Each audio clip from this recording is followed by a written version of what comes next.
तुम्हालाही अगदी झटपट तयार होणारी चिकन बिर्याणीची रेसिपी हवी असेल तर ही रेसिपी नक्की ट्राय करा। बनवायला अगदी सोपी आहे आणि खायला खूप छान लागते। त्यासाठी इथे मी एक मोठी वाटी बासमती तांदूळ स्वच्छ धुवून 15 ते 20 मिनिट भिजत घातलेले आहे।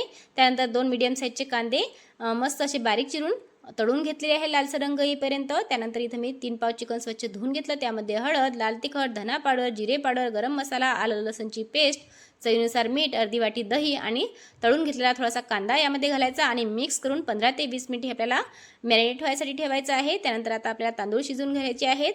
आता शिजवताना पाण्यामध्ये थोडेसे खडे मसाले, तेल, मीठ आणि कोथिंबीरीच्या काड्या घालायच्या आणि 80% आपल्याला हे तांदूळ शिजवून घ्यायचे आहेत। त्यानंतर इथे मी चिकन बिर्याणीची ग्रेव्ही घेतलेली आहे। तुमच्याकडे ग्रेव्ही नसेल तर तुम्ही खडा मसाला मिक्सरला फिरवून घेतला तरीसुद्धा चालेल। त्यामध्ये 1 चम्मच मी बिर्याणी मसाला घातला आणि पाणी घालून थोडीशी पेस्ट तयार करून घेतलेली आहे।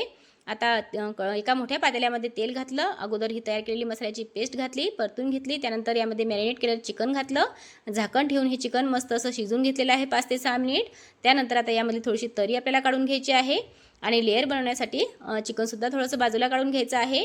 आता अगोदर आपल्याला एक लेयर बनवायची आहे। त्यासाठी मी चिकनवरती अर्धा हा शिजवलेला भात आहे तो घातला, त्यावरती कांदा घातला, नंतर काढून घेतलेलं चिकन यावरती घालायचं आहे आणि परत राहिलेला भात यावरती घालायचा, तळलेला कांदा घालायचा, एखादा फूड कलर, काढून घेतलेली तरी यामध्ये घालायची, थोडीशी कोथिंबीर घालायची आणि झाकण ठेवून एखादी जड वस्तू यावरती ठेवायची आहे आणि मंद गॅसवरती 5 मिनिट आपल्याला या बिर्याणीला मस्त असा दम आणून घ्यायचा आहे आणि अगदी 5 ते 6 मिनिटात तुम्ही पाहू शकता मस्त अशी आपली दम बिर्याणी चिकन दम बिर्याणी तयार झालेली आहे। तर मंडळी, रेसिपी कशी वाटली कमेंट करून नक्की सांगा। आवडल्यास लाईक करा आणि जाता जाता चॅनलला सबस्क्राईब करायला विसरू नका। धन्यवाद।